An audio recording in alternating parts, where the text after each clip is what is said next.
Civil emergency planning at NATO.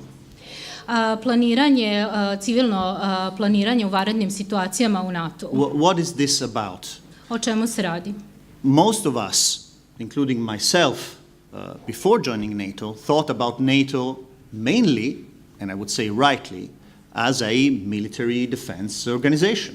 Mnogi od nas, pa i ja pre nego što sam prešao u NATO, razmišljamo o ovoj organizaciji kao prevashodno vojnoj organizaciji. But it is, of course, only logic that any crisis, military crisis, international crisis, man-made or natural disaster, have a civilian dimension. Ali jasno je više nego logično da svaka kriza, svaka međunarodna kriza i svaka katastrofa, bila ona izazvana čovekovim uticajem ili prirodna, ima i civilnu dimenziju. The first responsibility of every government is to make sure that at times of crisis, their citizens are protected. Prva dužnost svake države jeste da obezbedi da su građani u svakoj krizi oni koji su zaštićeni. But also that the services continue, water, electricity, post offices, transportation, you name it, all these are fundamental aspects to make sure that a society withstand a crisis. I takođe da obezbedi da one osnovne usluge kao što su voda, struja, pošta i sve ostale nastave da funkcionišu i u uslovima krize. And this is why cooperation and coordination of civilian crisis activities and responsibility found a place also in NATO. I zato je ovaj aspekt, dakle, civilno planiranje u uslovima vanrednih situacija zauzeo svoje bitno mesto u NATO. Now, let me be very clear about one thing. Da budem vrlo jasan u vezi jedne stvari. When it comes to civilian crisis management, the responsibility is and remain within the sovereign authorities of the countries. Dakle, kad se radi o upravljanju krizom što se tiče civilnog stanovništva, vrhovni autoritet ostaje u državi. What nations do in NATO and through NATO is to come together so that they can share their experiences, improve their capabilities, and together be more prepared to face, well, the consequences of any crisis. Dakle, ono što države čine u NATO jeste da se sakupe, da razmene iskustva, da sarađuju i da tako povećaju svoje kapacitete i budu efektivnije u rešavanju kriznih situacija. Now, this is why, at NATO we have representative of national crisis management agencies, again, transportation, logistics, health, hospitals, civil protection, water, agriculture, you name it, that come together to discuss collectively and together cooperations in this area. Zato u NATO imamo predstavnike država zadužene za funkcionisanje ovih usluga, odnosno raznih aspekata i dimenzija u vanrednim situacijama kao što su vodovod, struja, poljoprivreda, zaštita civila i slično, kako bi se oni međusobno savetovali i sarađivali. That said, NATO has no authority or competence to give or to establish sort of any kind of legislation or any kind of commitment. Everything is done on a voluntary basis by nation. Dakle, da naglasim, svaka nacija, odnosno svaka država to radi na dobrovoljnoj bazi i NATO nema nikakav autoritet, odnosno nikakvo pravo, ni u pogledu zakonodavstva, ni u pogledu postavljanja neke obaveze za saradnju. Dakle, sve je apsolutno na dobrovoljnoj bazi. And this is why civil emergency planning, because it's voluntary and because, of course, it's civilian, has become a very important area of cooperation and outreach, not only between and among NATO allies, but also with partners. Tako da je planiranje, civilno planiranje u vanrednim situacijama, pošto je na dobrovoljnoj bazi, postalo jedan veoma važan aspekt saradnje ne samo među članicama NATO, nego i NATO-a i zemalja partnera. And today, NATO's, I would say, security network of partnerships bring together almost 70 countries around the world. Danas, u današnjem trenutku, ova NATO-ova mreža partnerske saradnje okuplja više od 70 zemalja sveta. As close as Serbia. Neki su blizu kao Srbija. Or as far as New Zealand, Australia, Japan. Čak tako daleko kao Australija, Novi Zeland i Japan. All these countries, if they want, if they so choose to, they can come together and discuss and exchange their experience and work together to improve their national capacities. Dakle, sve ove zemlje, ukoliko tako žele, mogu da se sastanu, dogovaraju i sarađuju radi poboljšanja svojih državnih kapaciteta. Because of that, in 1998, NATO and partners, then the partners of the Euro-Atlantic Partnership Council, decided to create and establish what you've seen in my introduction, the Euro-Atlantic Disaster Response Coordination Center. Very difficult acronym, but very important one. Dakle, 1995. Zato je NATO odlučio da osnuje ovaj centar, Evroatlantski centar za koordinaciju reagovanja na katastrofe. Yeah, also known as the EADRCC. We love acronyms at NATO. Volimo ove skraćenice u NATO, znači EADRCC. What does the center do? It's a very simple concept. Go ahead. Kakav je zadatak ovog centra? Zapravo zamisao je vrlo jednostavna. It's a clearinghouse mechanism allowing requests for assistance to be circulated fast and consistencies across the whole network of partnership so that a stricken nation can receive as fast as possible and as consistently as possible assistance in case of disaster. Ovaj centar zapravo obezbeđuje što bržu komunikaciju i prenošenje informacije među svim članicama, tako da bi pogođena nacija mogla da dobije što pre i što značajniju pomoć. The mechanism is very simple. In any crisis, the most important part of it, particularly when we talk about natural disasters such as earthquakes or floods or other of the kind. Mehanizam je zapravo vrlo jednostavan. U svakoj kriznoj situaciji, pogotovo kad se radi o prirodnim katastrofama kao što su zemljotresi ili poplave, the first 12 to, depending on the crisis, 48 hours are the most important. Ključnih su prvih 12 do 48 sati.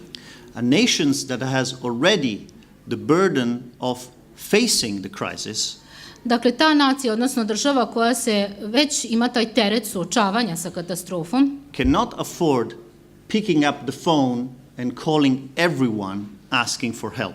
Ne može da zapravo zove telefonom sve članice i da traži pomoć. What the EADRCC and other similar mechanisms like the European mechanism do, dakle, šta NATO centar, Evroatlantski centar i drugi slični mehanizmi Evropske unije rade, is allow a country to make one phone call. Dakle, oni zapravo omogućavaju zemlji da samo putem jednog telefonskog poziva, and by doing so, clarifying what you need, u kome će objasniti šta im je potrebno, where you need it, gde im je to potrebno, who you have to talk to, s kim moraju da razgovaraju, and how to get there. I kako da stignu tamo. And this allows also a nation that is overwhelmed by a crisis, dakle, to omogućava naciji koja je pogođena krizom, to avoid what is also known as the solidarity bottleneck. Da izbegne to takozvano usko grlo solidarnosti.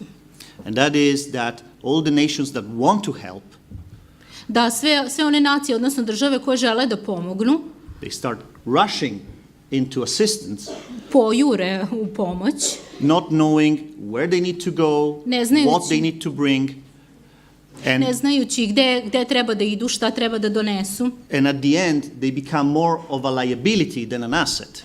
Tako da na kraju one više postaju opterećenje nego pomoć. During the earthquake in Tibet, Tokom zemljotresa u Tibetu there were European teams, not EU teams, teams of European nations, bilo je raznih timova iz Evrope, dakle ne timova Evropske unije, nego država that iz Evrope, went to the place and stayed 1 week in the airport, not knowing where to go and what to do. koji su otišli tamo i zapravo proveli nedelju dana na aerodromu ne znajući gde treba da idu i šta da rade.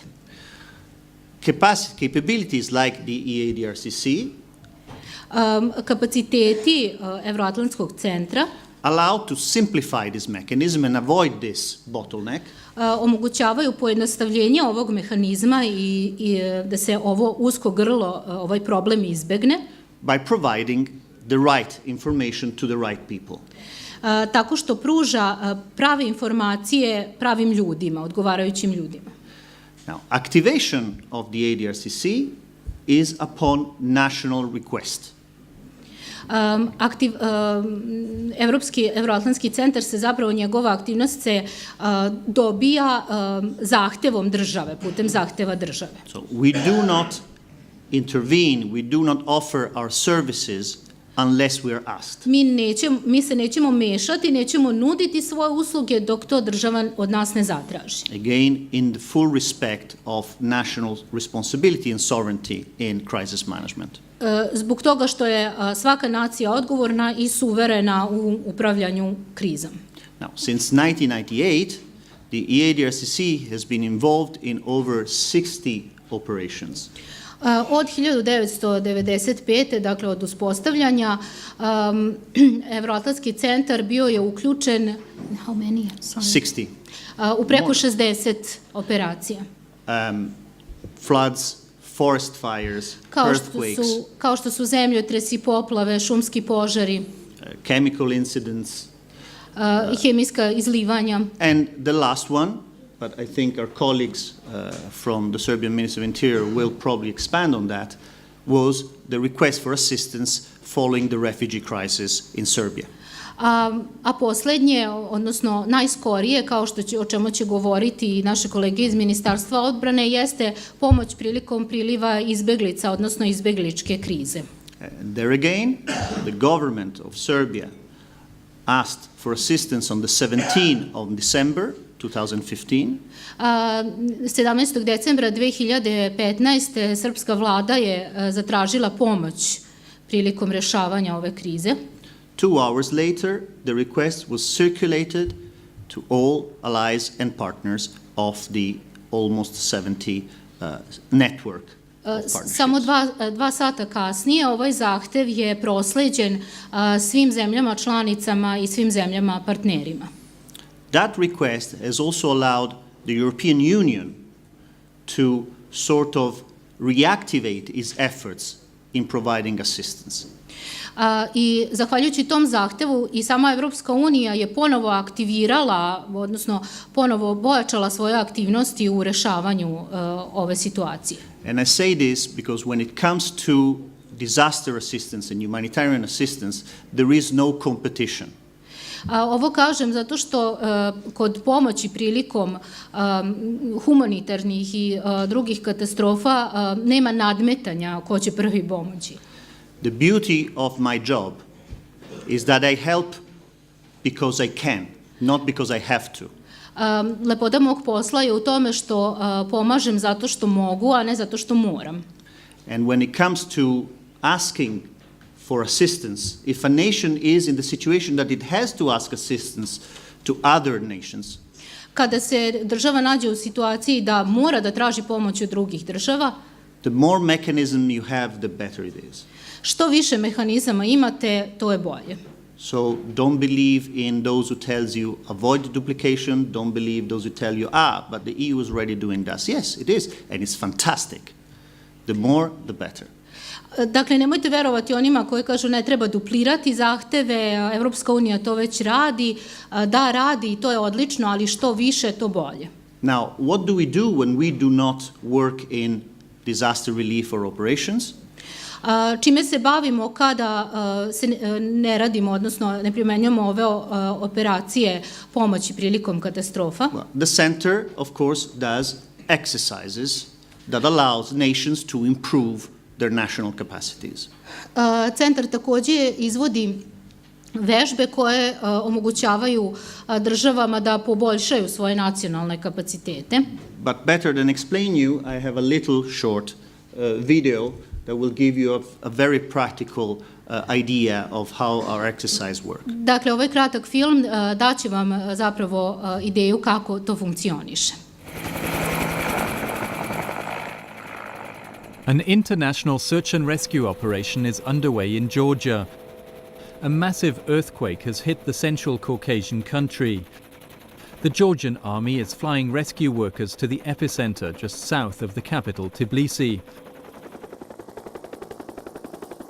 These helicopter crews are flying non-stop sorties to shuttle the wounded out of the disaster zone.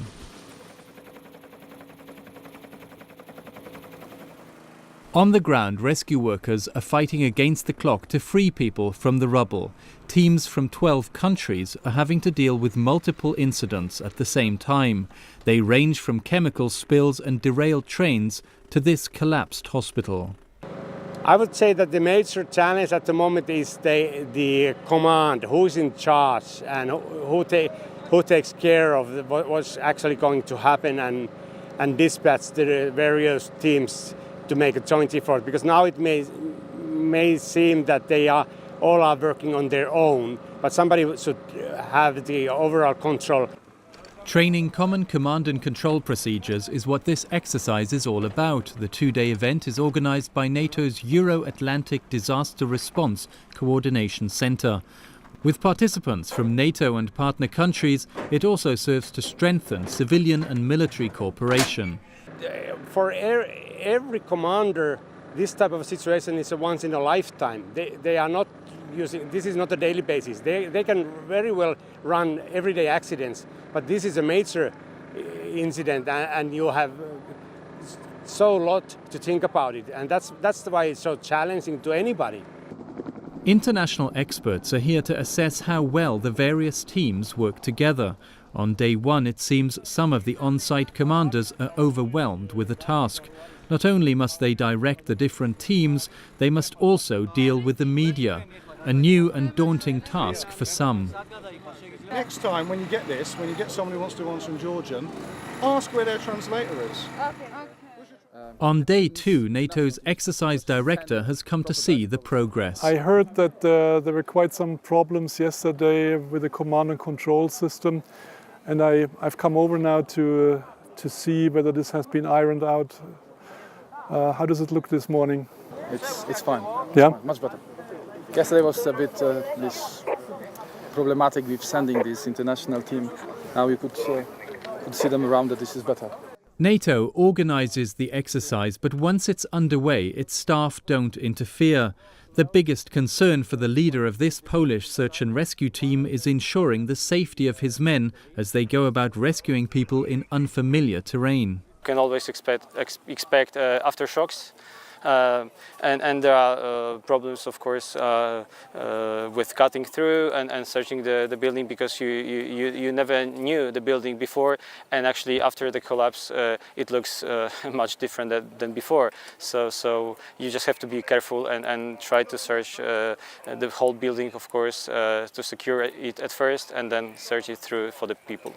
Meanwhile, the helicopters continue to evacuate people. For the pilots, it's a chance to teach civilian rescue workers how to approach, load and exit helicopters safely. Because of so many countries, so many different peoples, we change our experiences, we change our knowledges to each other, and it's really beneficial and helpful for us, for all countries and for all members of those countries. The injured are flown to hospitals. But in this scenario, the closest ones have been destroyed. Field hospitals have been set up, also part of the training.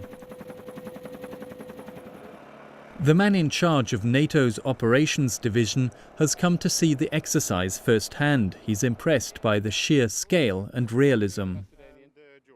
It's not by coincidence that we've decided to have as the scenario an earthquake, because we are in an earthquake-prone zone, and we have to face up to the reality there may be one again, and exactly the sort of systems we've been practicing will come into play, but more to the point, the sort of partnerships. It will be the same countries and others working together who will be able to bring the sort of effective response that we need to have in place to a genuine emergency. What we're practicing today will save lives in the future. I'm Mike Mühlberger reporting for the NATO channel from Rustavi, Georgia. Što se tiče ovih vanrednih situacija i katastrofa, mi uvek radimo zajedno sa državom, tako da bi države mogle da vide kakve su njihove mogućnosti i kakvo njihovo reagovanje treba da bude. Which is why also this year exercise that will take place in Montenegro Tako će i ova vežba koja će se održati u Crnoj Gori will have a flood scenario. Imaće scenariju poplave. Because we know that that is a challenge of the region, not just of Montenegro. Pošto znamo da je to rizik u celom regionu, ne samo u Crnoj Gori. And that we hope will improve the already good capacity to work together in facing this challenge. I nadamo se da će to unaprediti već postojeće dobre kapacitete saradnje kada se suočavamo sa ovim rizikom. But enough of me. Dosta od mene.